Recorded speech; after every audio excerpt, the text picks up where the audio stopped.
That's not a bad question to ask. Once I realized when I was teaching school that kids were misbehaving in class, and then I reached the point that I realized, maybe I should ask myself, why is this happening?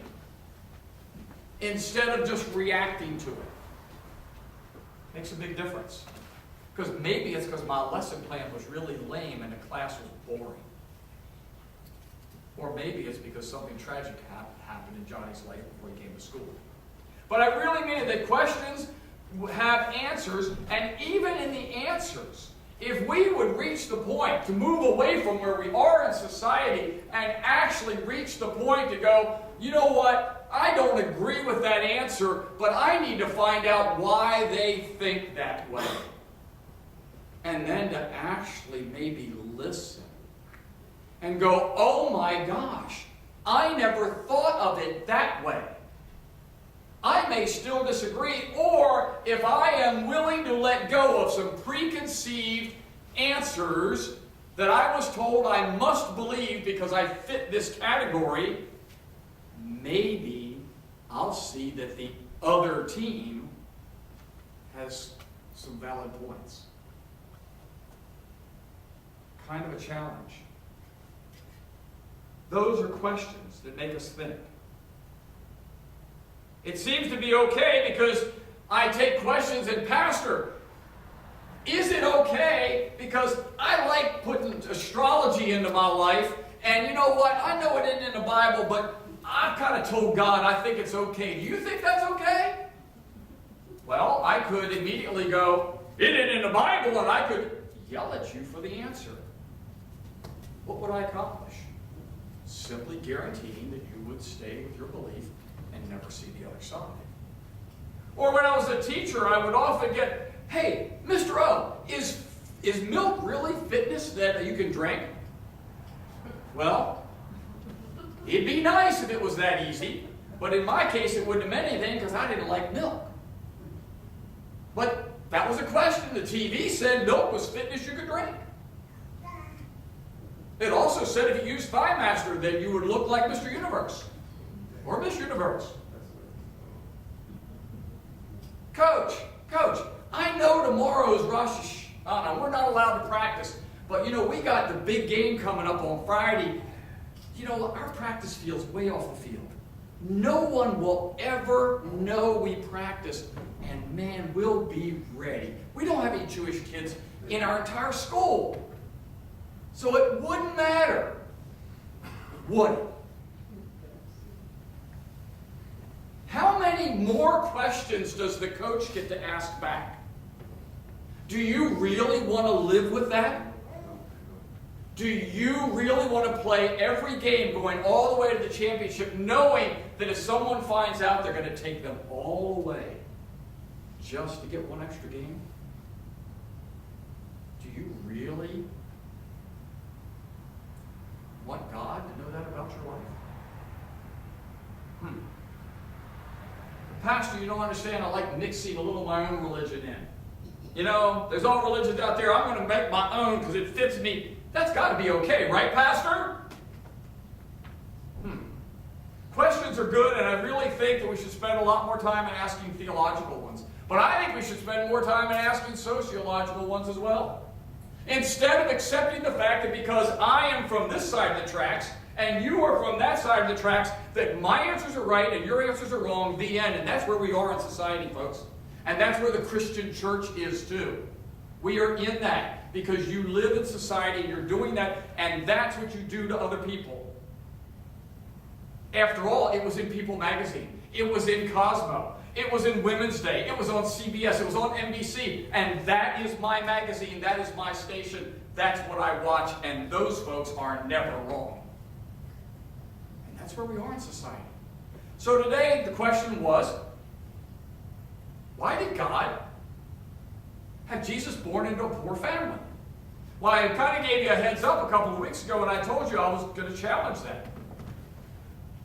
Why in the world would he do that? We know for a fact that being born into poverty means that the statistics show that you will be less likely to finish high school than anyone else. It shows you will be less likely to ever go to trade school or any advanced schooling at all. The statistics show that born into poverty means that Jesus was more likely to suffer chronically from a curable disease. We know that being born into poverty means less opportunity. So why would God do that? Well, first of all, did he? Did he? Let's sort of look at his status. Joseph was a carpenter. A carpenter was a skilled tradesman. The Greek word used for carpenter is also used for builder. Builders in a room, we call you contractors. Not generals like Whitney and Turner or whoever, but we're talking the contractors who make pretty good livings. Not saying you don't work hard, but you make pretty good. Even if it simply meant carpenter, the term carpenter at that point meant like cabinet maker kind of carpenter. And before you go, all the houses were mud huts. No, they weren't. Remember about reading about brick making in the Bible? They were wood frame houses built out of stone. Carpenters were important. Now, was he the richest man in town? No. Now, I will tell you, there is also a side of the theological translation group who says that carpenter sometimes translates to laborer. Meaning, go get my hammer, go get my saw. Sometimes. In fairness, it is more likely to be translated as craftsman or builder. But even as a laborer, he was not a beggar on the street. He was working. But think about this. In order to get married, he was older, she was younger, because he had to already have a house. Okay? Is poverty having a different look now? I got a house. Sort of like poverty in America. I got a house. And to get married, guess what Mary's family had just done? They had just given him a bunch of money. Either crops or wildlife or livestock or money or something in her dowry. Now, did they maybe have to spend all of that in order to get to Bethlehem? Yeah. Yeah, it might have taken all of that to make that 100-mile trip. I have no idea.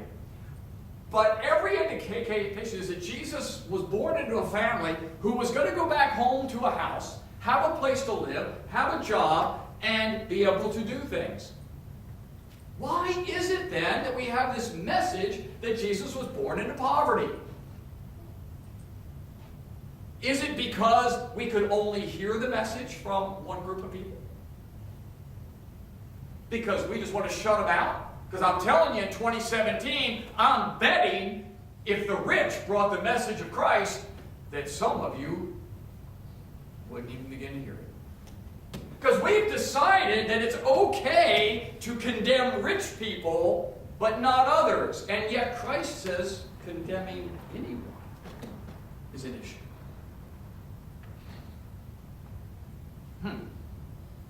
So now we have Jesus, not rich, but somewhere in the middle.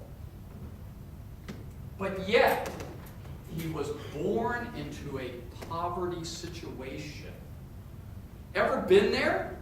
Ever been second Sunday of the month when you go to Our Daily Bread and you are serving in the meal line and everybody coming up there, maybe 50-60% of them actually have a home. The other 40% don't even have a home. Everything around you is poverty. They were in a stable. There is no indication that they were the only people in that stable, folks. Ha ha ha. There were a lot of people who couldn't get in the inn and had to be taxed. So, Mary and Joseph were in a situation where there was no water, no hotel bed, no hotel restaurant. So they were in this situation. And then, yes, he was wrapped in swaddling cloths, strips of cloth, because they didn't have any, because Mary couldn't sit at her table at home and sew. She was away from home. Ever been away from home and know that if you were home you could have fixed it, but instead you had to go buy it or do without? So Mary and Joseph get these strips of cloths. Well, did they come from people around them that they borrowed? Or maybe they cut them off their own clothes. Did you ever question and wonder, where'd she get the strips of cloth? They had to come. They weren't just laying in the stable, folks. They had to come from somewhere. Asking questions of our scripture is important. Jesus was born into a poor situation. And there's a reason for it. This reminds us that this season, the themes that we sometimes know and love are distorted. Last Sunday, and correct me if I'm right, was Immigration Sunday in the Methodist Church. And it was to honor, we were supposed to do all this understanding of all the all those the issues with immigration, and still have, fourth Sunday in Advent, still have Christmas Eve. I'm not sure how the church expected us to do it. And I don't want to address the immigration. I don't want to battle that. I don't want to go through all that. But I will battle the misconceived thoughts. And one of them, the sermon series, was on true immigration of Mary and Joseph living the life of immigrants. I'm sorry, folks. It didn't take me 30 seconds to read that and go, Mary and Joseph were on vacation. Forced vacation. They were never intending to live in Bethlehem. Immigrants have to move from their old home to a new home. Whole different message. But somehow we grab it and twist things and miss the real message. We cheat immigration by relating it to a topic that somebody immediately goes, see, that's not it. There are issues in immigration that we need to address. But the issues with Mary and Joseph weren't about immigration any more than they were about poverty. That wasn't it. The message of Jesus being born in that situation is that it is open to everyone. Christ came to all. The middle-class family who were put into a tough situation didn't have their family to support them. Mary and Joseph are going, oh my gosh, we've never been parents. And she's going, I want to ask my mom a question. But mom's 100 miles away. These are the issues. So guess who they got to ask? Who did they have to trust to wonder where the next meal was coming from? Who did they have to trust to know that the baby was going to be safe in the manger? Who did they have to trust to know that these weirdo strangers called shepherds who smelled bad, who were the lowlife, were going to come in and tell them about their child? Who were they going to trust that they were going to be safe in all of that? They were forced, as you and I are, in the most difficult times of our life, forced to either reject God or go all in. And they were forced to trust God all in, which was pretty typical considering they both answered angels and been told they were going to get pregnant and not be married, and trusted God. Told to travel 100 miles, even though you're pregnant, on a donkey, and you were going to be taken care of. But it was to show us that God comes to the poor, and he comes to the middle. And then who showed up? If we accept, another whole story, accepting the three kings story, we showed up, and here this poor family left to go back home with gold, frankincense, and myrrh. All very expensive items. Can the message come from rich people? Yeah, it sure can. Can it come from anybody from there all the way down to the bottom? Yes. That's the message in this. The message of the birth of Christ is nobody got left out. Shepherds were there, angels were there, rich people, kings were there, the carpenters were there. Everybody was there. By being born in poverty conditions, Jesus made it clear that no one was separated from the gospel of the love of God. No one. By being born to the middle-class builder and carpenter, Jesus was born to the middle class as well as being worshipped by kings and called himself You know what's interesting is there's a verse 40. I just skipped right by it real fast here. Sorry about that. And I want to give you the right verse so when you go home and read it, I think it was 40. And in there it talks about taking care of the brothers. It's 40. And the king will say, I tell you the truth, when you did it to one of the least of my brothers and sisters, which is the English translation of the Greek that was said brothers, you are doing it to me. Again, afraid to ask questions? Why does it say brothers and sisters? Why doesn't it just say to all people, as some translations do? Why? Because brother, the word used, was often translated to believer. Brother meant fellow believer in Christ. Who's being challenged? The outsiders or the insiders? I don't know about you, but we are more likely to help people outside of our church than we are helping people inside of our church. And that's not just our church, that's churches in general. And yet, the call of this message was to help the brothers and sisters. It was a challenge to men and women of faith. Every single person in God's kingdom in the kingdom was welcome at the table, and Jesus is as likely to have been born to a poor, unmarried teen as a wealthy rock star. God's kingdom, money and power is more important here than it is in God's kingdom. But the most important thing is this message for the new year. Ask God questions, but know God came for all. And ask questions when it appears that God only belongs to a few. Know that you are loved by God. You are here to change the world for Christ. In the United Methodist Church, we are making disciples of Christ for the transformation of the world. That's the questions that you ask about the birth of Christ. Amen. Amen.